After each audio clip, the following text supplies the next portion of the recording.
Welcome back to Ben Oak's Garage. Today we are working on a 2012 Honda Odyssey. Customer stated that he replaced his own alternator and now he has no power to the vehicle. So I can replicate no power, go inside the vehicle. Of course I'm a little stuck down below. You hit the nothing, no dash lights, no nothing. Everything's completely dead.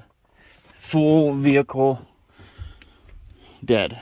So, first thing you check is going to be the battery. Of course, you want to clean it up, and it did have corrosion on both sides, so I cleaned them up. Not a big deal. Didn't do nothing. So I broke out the VOM, and I tested the main fuse. Well, let me come backwards here. So negative goes here, main fuse, of course see if I can do that here. Boom and boom.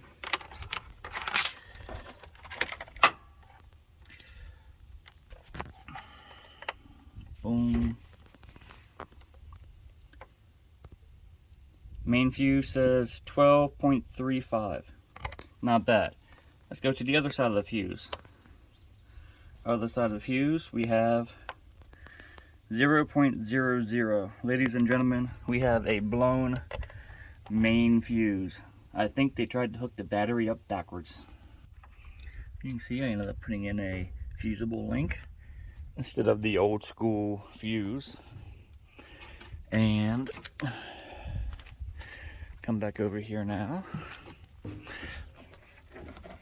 Get back in the minivan. And we should. There we go.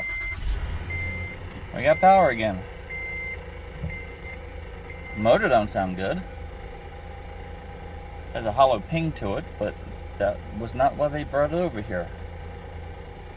So, there we go. Thanks for watching.